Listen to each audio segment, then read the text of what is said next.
ये है काला नमक धान।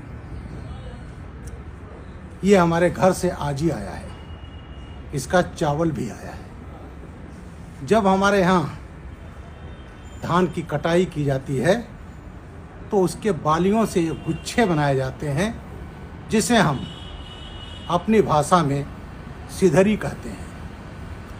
ये बड़े खूबसूरत हैं, पारंपरिक ढंग से बनाए जाते हैं और ये घर के बरामदे में टांग दिए जाते हैं। एक तो उसकी खूबसूरती बढ़ती है और साथ ही साथ खूबसूरती के साथ साथ बरसात में इसे अवश्य लगाया जाता है, क्योंकि उस समय गौरैया को दाना नहीं मिलता और तब गौरैया इन धान की बालियों पर बैठकर लटक लटक के काला नमक के चावल खाती है। ये काला नमक धान बुद्ध काल का है।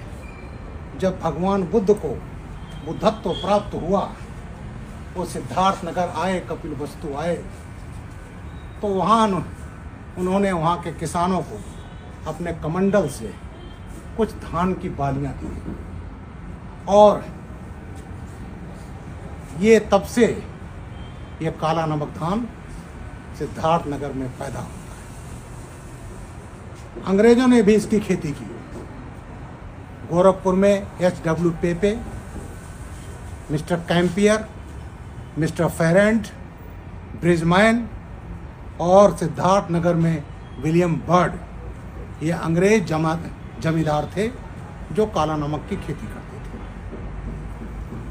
आज़ादी के बाद इसके रकबे में गिरावट आई।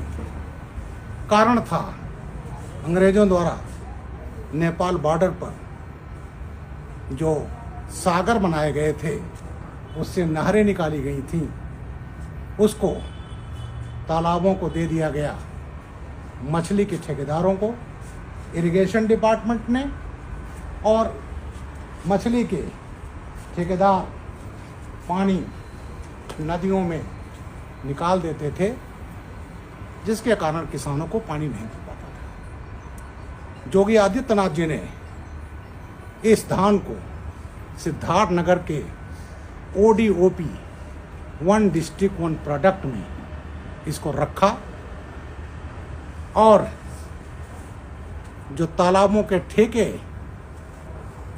मछली मारने वालों को दिए गए थे उसको कैंसिल किया गया। अब इसका रकबा कई गुना बढ़ गया है। अब ये धान, ये इसका चावल इतना पौष्टिक है कि इसकी मांग विदेशों में बहुत है और ख़ासकर वो देश जहाँ बौद्ध धर्म के पालन करने वाले लोग बहुत हैं और इसे बुद्ध भगवान के महाप्रसाद के रूप में ग्रहण करते हैं। काला नमक चावल बहुत पौष्टिक होता है। इसकी जैसी खुशबू तो किसी चावल में नहीं मिलती।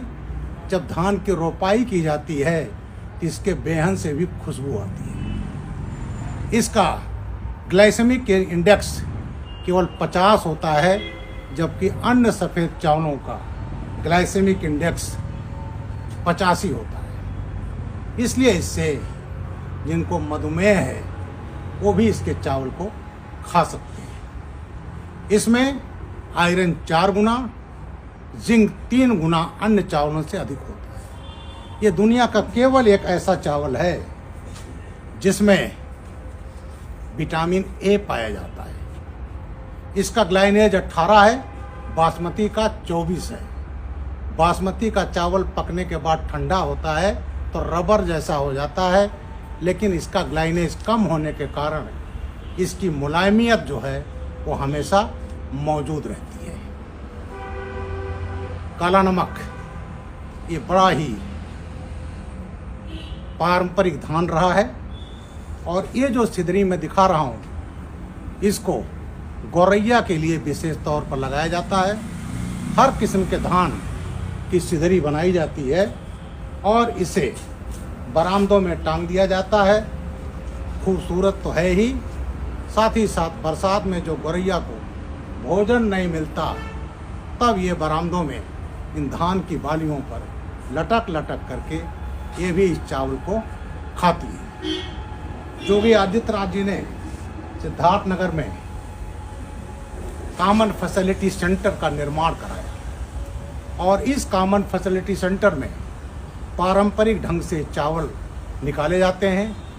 इसे 24 डिग्री टेम्परेचर पर रखा जाता है, जिससे ये इसकी खुशबू पर कुप्रभाव ना पड़े और कई देशों को ये एक्सपोर्ट किया जा रहा है। इसकी महत्ता को विशेषकर साउथ ईस्ट एशियन कंट्रीज के लोग पसंद करते हैं।